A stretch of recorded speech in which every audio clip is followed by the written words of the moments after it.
Hi there. Welcome back to another session of the Mark's video blog. All right, I wanted to get this particular topic. It's pretty short and sweet, but I think it's very important. And that's with regard to strategy. Specifically, strategy is not enough. The greatest strategy is actually worthless without being able to execute it. And strategy alone, or developing a strategy alone, may work well in larger organizations, especially in a large company where you may have people who are dedicated purely to developing strategies, others who go out and execute them, bring back some feedback, then there are some corrections that are made, and you go through that cycle longer term with people having very siloed or distinct roles as far as who does strategy, who does execution, and so forth. But what about in a startup? Not necessarily. In fact, it's the exact opposite. You need to be able to address the short timelines that you have to quickly determine whether your products or services or the way you're approaching the market is something that will work for you, that will actually provide you with results. But how can you do that if you focus only on one part of it? You need to be able to not only develop the strategy, but be able to execute on it on a day-to-day basis, even if there are others within your organization who are able to execute it with you.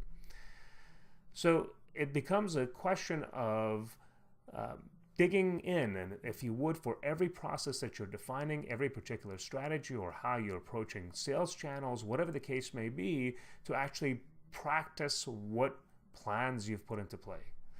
And this crystallized for me this past week, or I should say I was reminded of it this past week when I was speaking with a prospect and we were talking about our VTM Maturity Model. It's the Digital Transaction Management Maturity Model that Valtotech has developed.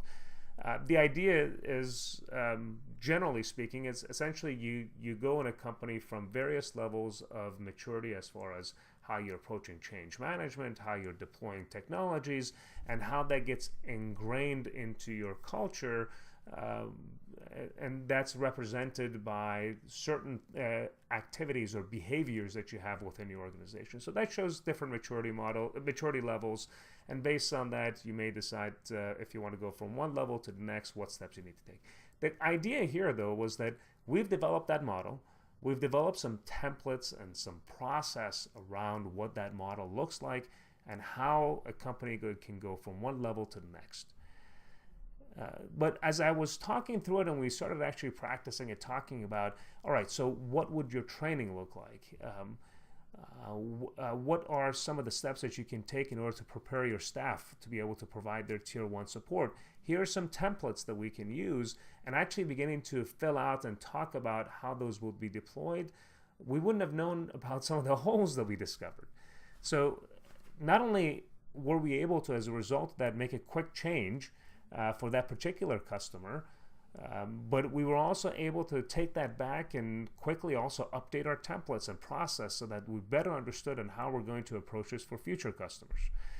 So the lesson here is that you need to be able to practice the plan yourself, even if you're practicing it along with some of your peers. Now, I mentioned earlier that there are large companies who have their own dedicated teams or members who are looking at purely strategy or tactics and providing feedback and so forth. And that makes for some slow-moving organizations. But that doesn't necessarily mean that you should follow that example. In fact, I would argue that in order for you to show the greatest value, you should practice both suggesting strategy, understanding the company strategy, using the tactics that you come up with to deploy that strategy, but also correct it on your own and be able to quickly change the strategy as you progress, and then take the new approach, new strategy, new tactics back to your management. It'd be one heck of a way to set yourself apart. Until next time.